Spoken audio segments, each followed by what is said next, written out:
Quand j'étais en classe de seconde, j'ai commencé à programmer sur ma calculatrice. En fait, en mathématiques, tout ça, en physique, j'étais pas super motivé pour aller en cours, peut-être que c'est ton cas aussi. Et j'ai commencé comme ça à développer des passions à côté de l'école, tu vois, le soir par exemple, ou le week-end. Eh bien, j'avais pris l'habitude de programmer sur ma calculatrice et je trouvais que c'était fascinant en fait. Parce que tu pouvais afficher ce que tu veux sur l'écran de la calculatrice. Par exemple, créer une image un peu spéciale. Moi, ce qui m'intéressait surtout, c'était les jeux vidéo et la 3D. J'ai toujours été fasciné par les jeux vidéo et la 3D.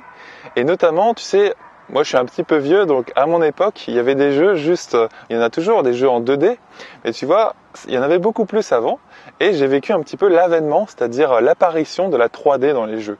Et c'était vraiment fascinant parce que il y avait notamment des cartes un petit peu spéciales. Aujourd'hui, on a l'habitude de ces cartes graphiques dans les ordinateurs et dans les consoles de jeux, mais à l'époque, tu vois, il n'y avait pas de cartes graphiques très puissantes, et au début, on les appelait les cartes 3D. Et dans les années 90, en fait, elles sont apparues, puis elles ont continué à se développer, à devenir de plus en plus puissantes dans les années 2000. Et en fait, quand la 3D est apparue, moi, c'était quelque chose qui était, je sais pas, c'était quelque chose qui m'a fasciné toute ma jeunesse, en fait. Et tu vois, aujourd'hui, il fait beau, et en fait, la lumière, c'est un phénomène qui est fascinant, notamment si tu l'étudies en physique, l'optique, on appelle ça, ce chapitre-là, ou ce chapitre ou cette sous-matière. Et en fait, c'est vraiment une matière fascinante parce que c'est très large et ça te permet de comprendre un petit peu comment la lumière, qu'est-ce que c'est en fait. On ne sait même pas exactement ce que c'est encore aujourd'hui. Il y a des gens qui disent que c'est un corpuscule, c'est-à-dire que c'est un petit peu de la matière, et il y a d'autres personnes qui disent que c'est une onde, c'est-à-dire une espèce de vague comme ça, qu'on ne sait pas, tu vois, c'est pas vraiment palpable en fait. Bref, je m'égare un petit peu. Et j'ai commencé à programmer sur ma calculatrice et à créer le premier jeu que j'ai créé, c'était Pong. Et c'est d'ailleurs peut-être même le premier jeu qui a été créé dans toute l'histoire du jeu vidéo et qui a été créé dans les années 50 ou 60 sur un oscilloscope. Et c'est le premier jeu que j'ai créé sur ma calculatrice pour apprendre notamment les if, then, ce qu'on appelle les si alors en français, cette instruction que tu vas retrouver dans tous les langages informatiques. Et tu vois, c'est un petit peu geek comme sujet, mais je pense que c'est super important comme ça de développer, si c'est pas ton cas encore, d'explorer, de développer une passion, d'explorer un domaine qui t'intéresse vraiment, qui te fascine. Ça peut être un sport, ça peut être un instrument de musique, ça peut être les gens, ça peut être l'écriture, si tu veux écrire des nouvelles ou un bouquin. Tu vois, il y a plein de passions comme ça que tu peux développer. Et moi, c'était la 3D. Tu vois, on n'a pas tous la même. Et en fait, à partir du moment où j'ai commencé à programmer sur ma calculatrice, j'ai découvert après qu'on pouvait aussi programmer sur ordinateur. Et là, c'était une véritable révolution pour moi parce que j'ai commencé à acheter un gros bouquin du langage C. C'est un langage qui existe toujours et qu'on voit dans les drones notamment, on peut l'utiliser partout en fait, et notamment dans les systèmes embarqués. Et c'est vraiment à partir de ce moment-là que je me suis dit, waouh, on peut faire vraiment beaucoup de choses sur un ordinateur, on peut afficher des images de fou. Et c'est là que j'ai commencé à me renseigner sur la 3D en fait. Et petit à petit, j'ai commencé à développer un jeu vidéo en 3D. Alors le premier jeu que j'ai fait, ou parmi les premiers jeux, c'était un Pong aussi. Tu vois, j'avais beaucoup d'imagination. Et ensuite, j'ai commencé à développer un jeu de shoot, un FPS en fait, un first person shooter. Et c'était vraiment génial parce qu'à l'époque, tu vois, il n'y avait pas autant de moyens de communication qu'aujourd'hui. YouTube n'était pas encore né, il n'y avait pas Facebook non plus, c'était en 2000 à peu près. Tu te rends compte, ça fait longtemps. Hein. Et dans les années 2000, eh bien, je correspondais avec un gars qui était à Lille, qui habitait à Lille, et je ne l'ai jamais vu de ma vie. Simplement, on s'envoyait des mails, des astuces pour progresser. Et ça, c'était génial en fait. Et on réfléchissait sur plein de sujets, bien au-delà de la 3D aussi. Et donc, j'avais trouvé comme ça une sorte d'ami, un ami génial en fait avec lequel je pouvais correspondre et discuter autant que je voulais de tous les sujets et notamment de 3D. Et donc ça nous permettait de nous améliorer l'un et l'autre. Et lui aussi, il avait programmé comme ça un jeu. Il avait 1 an d'avance en fait lui. Donc, quand j'étais en terminale, il était dans un DUT en informatique.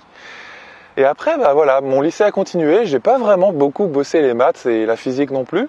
Par contre, j'avais du goût quand même pour venir en cours parce que j'avais le goût de la matière, parce que je réussissais à extraire des choses de l'école pour les incorporer dans mes jeux en 3D. Tu vois? Donc j'arrivais comme ça à relier ma passion avec l'école en fait. Parce que tu es d'accord, c'est quand même pas super motivant l'école, on est bien d'accord. Tu vois, réussir à rester assis et concentré 2 heures, puis après encore 2 heures dans un autre cours, etc. Bon, c'est pas ce qu'il y a de plus facile, on est bien d'accord. C'est pour ça que je parle tellement de passion sur cette chaîne, ou de rêve, de quelque chose que tu as envie de faire. Il y a des gens qui savent ce qu'ils veulent faire dès leur plus jeune âge, tu vois. Notamment, j'ai eu une élève cette année qui s'appelle Tulane et qui voulait faire vétérinaire depuis qu'elle était toute petite. C'est génial en fait, parce que tu vois, tu es guidé par ce rêve et tu sais juste que l'école, c'est un passage, c'est le chemin, tu vois. Donc tu t'embêtes pas avec... t'es pas là à trop réfléchir et à te demander ce que tu fais à l'école. Au contraire, tu fonces vers ton rêve, tu vois. Et c'est pour ça que j'aimerais aussi, toi, t'aider à foncer vers ton rêve. Déjà, à développer un rêve ou un projet d'études ou un métier ou un domaine que tu as envie d'explorer. Et ensuite, à foncer vers ce rêve, vers ce domaine. Parce que moi, je sais que ça m'a fasciné toute ma jeunesse, le fait de foncer comme ça, tu vois. De pas se poser de questions, de pas se demander, de pas se préoccuper des influences négatives qu'on a tous dans nos vies, tu vois. Les amis qui t'encouragent pas, qui se plaignent, qui critiquent. Du coup, est-ce que c'est vraiment des amis? Toutes les influences négatives qu'on retrouve en fait, la lourdeur du lycée, tu vois, je sais que ça peut être super lourd aussi. C'est une influence négative. Mais tu vois, faut pas se laisser, happer par ça. Faut vraiment foncer vers tes rêves. C'est vraiment ça la philosophie de cette chaîne. Et Star en Maths, c'est ça qui m'a donné envie de la lancer en 2011. Et c'est ce qui me donne encore envie de te transmettre tous ces messages aujourd'hui sur cette chaîne. Je me sens encore frais dans ma tête pour aider des jeunes à progresser en mathématiques et pour leur raconter toutes mes histoires dans ma jeunesse et ce qui m'a permis aussi de progresser en maths et en physique. Et d'ailleurs, j'ai ouvert le programme Star en Maths, donc pour les élèves de seconde, de première S et de terminale S. Donc si tu es intéressé, je te laisse cliquer juste en dessous de cette vidéo sur le lien et tu vas arriver sur la page. Je t'encourage vraiment à la regarder avec l'un de tes parents pour t'inscrire si tu veux t'inscrire. Ça me tient encore énormément à cœur de t'accompagner. Si tu as un rêve, si tu as envie si tu sais pas encore ce que tu as envie de faire, eh ben on va réfléchir ensemble.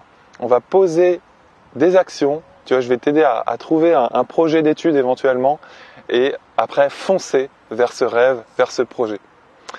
Voilà, écoute, je te dis à demain dans la prochaine vidéo et je te laisse en compagnie de témoignages de mes élèves de l'année dernière et des années d'avant aussi.